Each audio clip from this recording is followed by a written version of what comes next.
nonton film ini, Captain America yang ganteng ini, pasti pernah dong. Nah, ada suatu adegan di film itu di mana dia menabrak es dan 70 tahun kemudian hidup kembali dari bongkahan es yang mencair itu. Sebenarnya di era sekarang ini, di era pemanasan global ini, kutub utara sudah mulai mencair akibat pemanasan global. Kalian pernah terpikir nggak sih? Sebenarnya seru kalau misalnya yang muncul itu pahlawan seperti Captain America ini yang menyelamatkan bumi. Tapi kalau misalnya sebaliknya bagaimana? Yang bukannya menyelamatkan bumi, malah merusak bumi. Nah, seharusnya kita tahu kalau misalnya mencairnya es, bukan hanya yang paling berbahaya untuk saat ini adalah permukaan air laut. Yang paling berbahaya yang sangat dikhawatirkan oleh peneliti saat ini yaitu mencairnya permafrost.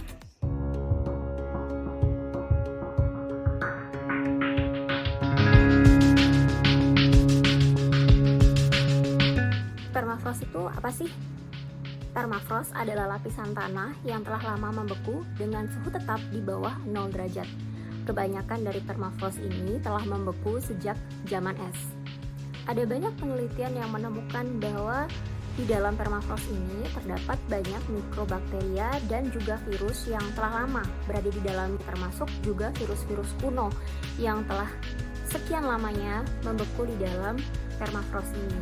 Ketika permafrost ini mencair, ditakutkan virus-virus ini berhasil melewati tahap pencairan dan bangkit kembali dan dapat menginfeksi hewan dan juga manusia, seperti halnya Captain America yang berhasil bangkit kembali dari es. Selain itu, para ilmuwan masih belum mengetahui dampak dan juga cara penanggulangan dari virus-virus ini.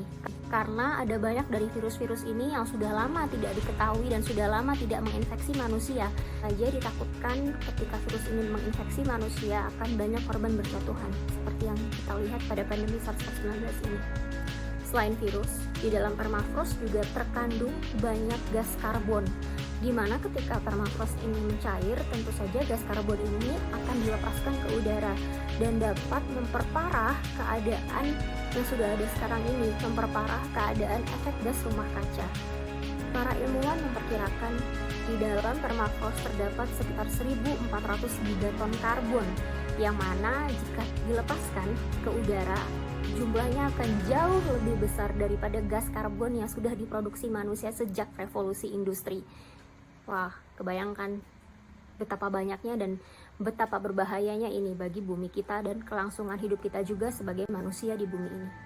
Untuk itu kelompok kami melakukan sebuah eksperimen kecil dalam melihat bagaimana proses pembentukan dari permafrost tersebut. Kelompok kami hanya membutuhkan 3 bahan saja dalam memperlihatkan proses dari permafrost tersebut.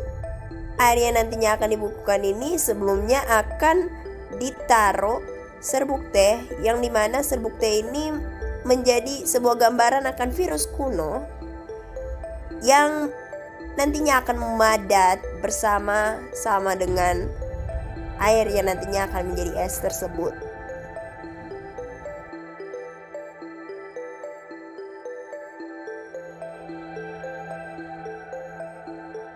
Di sini kita bisa melihat dengan jelas bagaimana serbuk teh yang tadi telah membeku bersama-sama dengan cairan tersebut.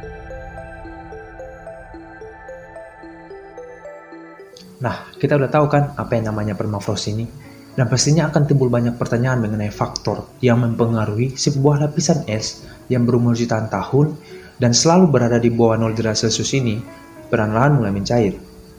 Dan jika kita melakukan sebuah penelusuran, pastinya kita akan menemukan bahwa faktor utamanya adalah global warming, di mana global warming ini akan menuntun kita kepada diri kita sendiri, yakni manusia, di mana kita sebagai manusia tentunya akan melakukan aktivitasnya setiap hari.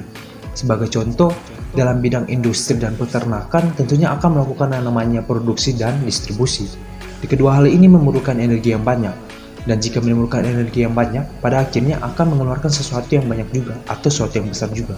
Dalam hal produksi berupa pakaian, makanan, minuman, dan bisa saja kita tidak ketahui bahwa produksi tersebut malah menghasilkan sesuatu yang menimbulkan kerugian. Dan produksi ini adalah produksi karbon dioksida yang dilakukan secara massal, di mana produksi karbon dari industri oleh pabrik itu pada dasarnya menghasilkan karbon dioksida yang besar, dan ini akan berimplikasi pada pemanasan global, sehingga kutub utara dan selatan kita pun mencair yang menyebabkan peningkatan permukaan air laut. Namun tidak itu saja, Ancaman sebenarnya yang ingin kami tekankan yaitu adalah mencarinya permafrost yang mengekang ratusan ribu virus yang kita tidak ketahui, dan bisa saja pandemi yang kita kenal sekarang ini bisa saja memanjang atau dapat berlangsung lebih lama lagi dikarenakan timbulnya virus baru. Kira-kira apa sih solusi yang tepat bagi kita dalam mengambil langkah preventif mencegah terjadinya penyebaran virus dan karbon yang ada dalam permafrost tersebut? Ya, tidak perlu dipungkiri, situasi dan kondisi saat ini membuat kita terkadang pesimis melihat apa yang terjadi atau realitas yang terjadi dalam lingkungan sekitar. Akan tetapi banyak juga yang optimis dengan cara menggaungkan semangat mereka dalam membuat lingkungan lebih baik itu dengan suatu tindakan yang dinamakan sebagai Speak Up Movement. Inti dari Speak Up Movement ini adalah mengajak orang-orang untuk memperhatikan apa yang menjadi penggunaan kita dalam kehidupan sehari-hari dan menghindari pemborosan agar membuat lingkungan untuk kedepannya lebih baik lagi. Namun kita sendiri tidak bisa untuk terjun ke dalam Speak Up Movement ini kalau kita sendiri tidak bisa memimpin diri kita dalam melakukan langkah preventif mencegah penyebaran virus dan karbon yang ada dalam permafrost tersebut. Benar bukan? Untuk itu ini dia langkah-langkah yang dapat kita lakukan sebagai bentuk preventif dalam mencegah penyebaran virus dan karbon yang ada di dalam permafrost. Ah, lo hice,